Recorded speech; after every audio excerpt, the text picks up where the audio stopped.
K M Mani അനുസ്മരണത്തിൽ ഉദ്ഘാടകനായി K Muraleedharan. പരിപാടിയിൽ കെ എം മാണിയെ പുകഴ്ത്തിയും പ്രവർത്തകർക്ക് കെ എം മാണിയുടെ രാഷ്ട്രീയം മനസ്സിലാക്കണമെന്ന ആഹ്വാനവും മുരളീധരൻ നൽകി. മുന്നണി മാറ്റം തള്ളിയതിനു പിന്നാലെ കെ മുരളീധരനെ ഉദ്ഘാടകനായി വിളിച്ചതിലെ രാഷ്ട്രീയം ചർച്ചയാവുകയാണ്. പരിപാടിയിൽ പങ്കെടുത്തതിൽ രാഷ്ട്രീയം കാണണ്ട എന്നാണ് കെ മുരളീധരന്റെ പ്രതികരണം. റഹീസ് റഷീദ് വിവരങ്ങളുമായി.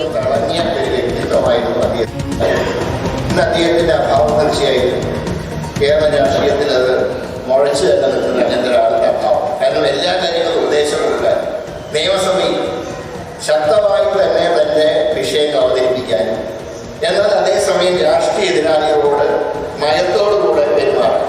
ഇതൊക്കെ അദ്ദേഹത്തിൻ്റെ പ്രത്യേകതയാണ്. അങ്ങനെ നേതാവിൻ്റെ നഷ്ടം തീർച്ചയായിട്ടും കേരള രാഷ്ട്രീയത്തിനും നഷ്ടമാണ്, സമൂഹത്തിനും നഷ്ടമാണ്.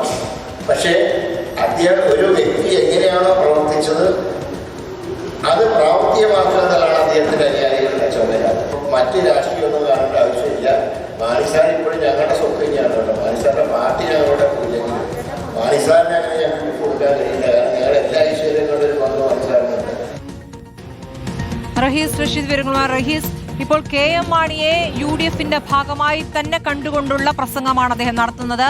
ഇപ്പോൾ കോൺഗ്രസ് നേതാക്കൾ കേരള കോൺഗ്രസ് മാണി വിഭാഗവുമായി ബന്ധപ്പെട്ട പ്രതികരണം നടത്തുമ്പോഴും പറയുന്നത് കെ എം മാണിയോട് CPM ചെയ്ത് മറക്കരുത് എന്നുള്ളതാണ്. അതുകൊണ്ട് തന്നെ കെ എം മാണിയുടെ അനുസ്മരണത്തിൽ പങ്കെടുക്കുന്നതിൽ തെറ്റില്ല എന്ന പ്രതികരണമാണ് അദ്ദേഹം നടത്തുന്നത്. അപ്പോൾ പാർട്ടിയോട് ആലോചിച്ച ശേഷമായിരിക്കുമല്ലോ അല്ലേ ഈ പരിപാടിയിൽ അദ്ദേഹം പങ്കെടുത്തത്? സ്മൃതി, കെ മുരളീധരൻ ഈ പരിപാടിയിൽ പങ്കെടുത്തതിൽ പാർട്ടിയോട് സംസാരിച്ചിട്ടാണോ എന്ന കാര്യത്തിൽ വ്യക്തതയില്ല. പക്ഷേ അദ്ദേഹം ഇവിടെ പ്രസംഗിച്ച കാര്യത്തിൽ കൃത്യമായ രാഷ്ട്രീയമുണ്ട്. കെ എം മാണി UDFന്റെ ഫേസാണ്, UDFന്റെ സ്വത്താണ്.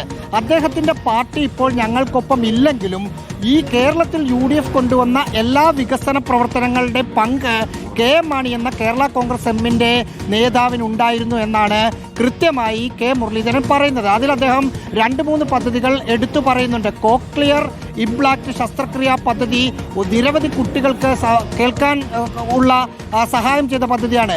ആ പദ്ധതിയിൽ കെ എം മാണിയുടെ പങ്ക് വിട്ടുപോകാൻ പറ്റില്ല. ഒപ്പം അദ്ദേഹം പറയുന്നു, താൻ വട്ടിയൂർക്കാവ് MLA ആയിരുന്ന സമയത്ത് തിരുവനന്തപുരം നഗരത്തെ റോഡുകൾ നവീകരിക്കാൻ 43 കോടി രൂപ തന്നു. ആ തരത്തിൽ 2-3 പദ്ധതികൾ പറഞ്ഞിട്ടാണ് UDF ഭരിച്ചപ്പോൾ കേരളത്തിൽ കൊണ്ടുവന്ന വികസന പദ്ധതികളുടെ എല്ലാം പങ്ക് കെ എം മാണിക്കുണ്ട്.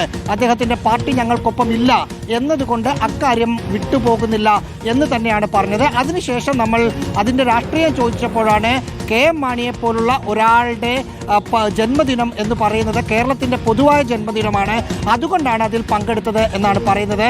അതിൽ എടുത്തു പറയേണ്ട കാര്യം CPIMനെ പ്രതിനിധീകരിച്ച് ലോക്കൽ സെക്രട്ടറി മാത്രമാണ് അല്പസമയം മുമ്പ് പരിപാടിയിൽ പങ്കെടുക്കാനെത്തിയത്. കോൺഗ്രസിന് കെ മുരളീധരൻ വരുമ്പോൾ തിരുവനന്തപുരത്ത് ആ തരത്തിലുള്ള നേതാക്കളാരും CPIMൻ്റെയോ അല്ലെങ്കിൽ LDFിലെ മറ്റേതെങ്കിലും കക്ഷികളുടെയോ ഭാഗമായി പങ്കെടുത്തിരുന്നില്ല. കേരള കോൺഗ്രസ് എമ്മിൻ്റെ ഔദ്യോഗിക പരിപാടിയാണിത്. സംസ്ഥാന തലത്തിൽ ഇന്ന് നടത്താൻ തീരുമാനിച്ചതാണ്. അതിലെ തിരുവനന്തപുരത്തെ 10-13 പരിപാടി ഇന്ന് പല സമയത്തായി നടക്കും. അതിലെ ആദ്യ പരിപാടിയാണ് ഇവിടെ നടന്നത്. അതിൽ രാഷ്ട്രീയമില്ല എന്ന് പറയുമ്പോൾ പോലും ചില രാഷ്ട്രീയ വായിച്ചെടുക്കാം. സ്മൃതി. ശരി, റഹീസ് റഷീദാണ് വിവരങ്ങൾ നൽകിയത്.